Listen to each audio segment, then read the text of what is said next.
Canada had most of the chances in the first half, but it was Australia who scored the only try, this on the halftime hooter, to Emily Cherry to become the top try scorer for the women's competition. After the break, Canada struck back immediately.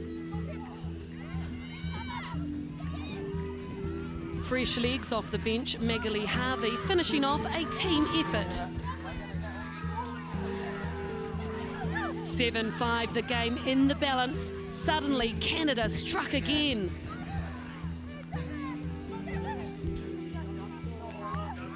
(10-7), the favourite Australia needing a big effort, and with less than a minute to go, they broke Canadian hearts. Australia through to the semis, 14-10. The second quarterfinal in the women's IRB series was the fourth and fifth qualifiers, New Zealand and England clashing on field 2. While it was expected to be close, it wasn't. New Zealand's power player, Kayla McAllister, too hard to stop. After that, the Kiwis chose to go wide. McAllister involved again with 2 touches of the ball. And eventually it was Sarah Goss who went over.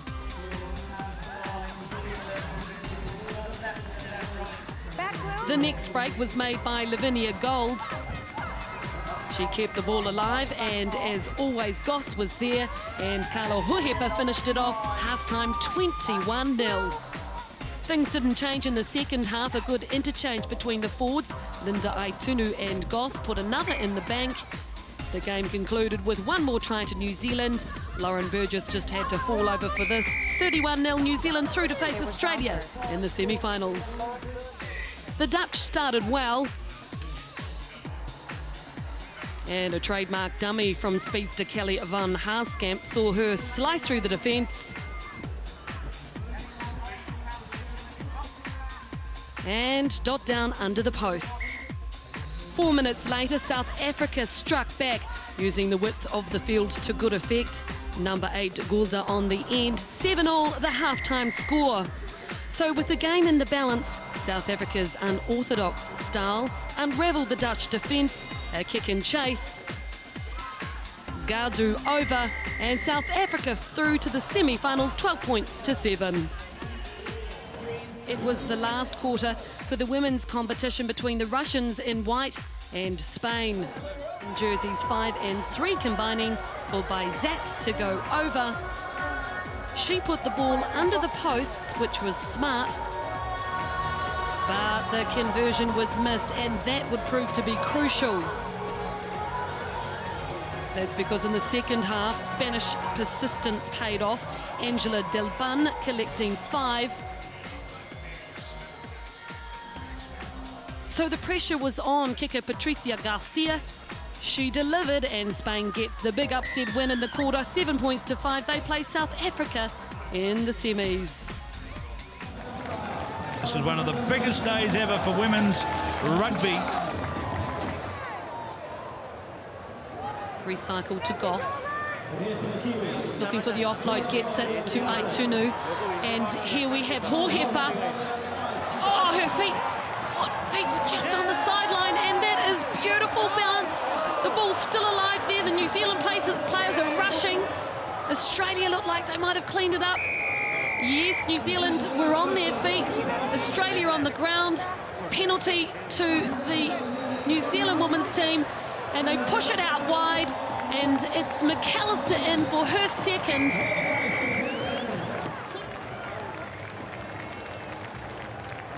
A switch in direction. They go left, they go right, and here is Stowers, Chantal Stowers. It was too easy. She brushed off the New Zealand defence.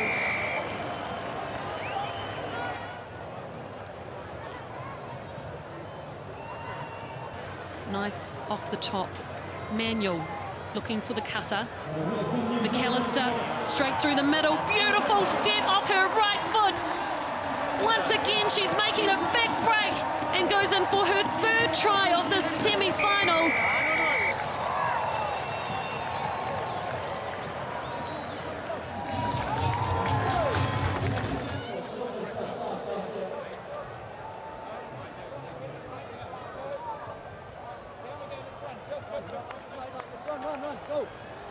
It's knock on, an advantage now.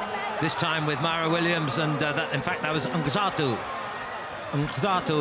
and into the hands again of South Africa.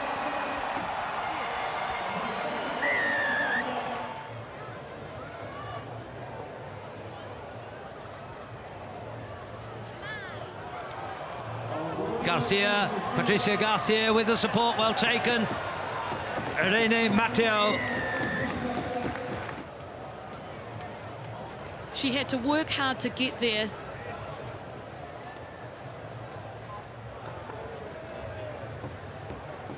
So can South Africa come back here? 3 years ago they were in the Cup semi-final in the first Rugby World Cup sevens, and they're coming back now in the hands of Jordan as she's quick. Zene Jordan, the youngster, 21-year-old.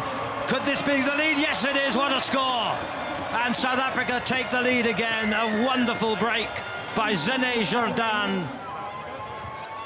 Into touch, well, just about.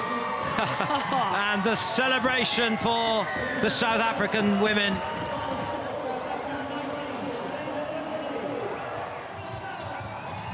This is going to be quite a fascinating encounter here.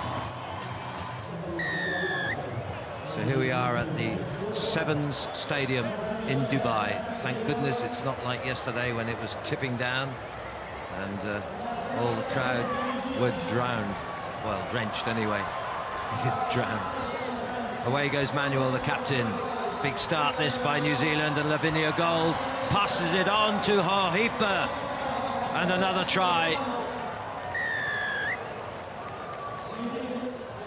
South Africa just seemed to not quite have the same level of fitness. I mean, they were far better, far more initiative and exciting in the semi-final when they won through Spain in a great game, but they're just being run away with it now. Portia Woodman for New Zealand adds another try. So it's in the hands of New Zealand, and they won't stop. They'll get as many points and as tries as they can get.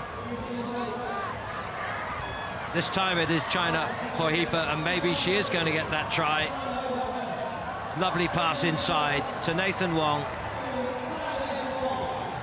And this has been really an exhibition of women's sevens rugby. And she's gone over for her second try. And what a way to do it in the final of this, the first ever official IRB Women's Sevens tournament. The final whistle has gone then, and the final score, 41 points to 0. If you look at it as a whole, it's been a great moment for women's rugby and women's sevens, because this is only the start. It's just going to get better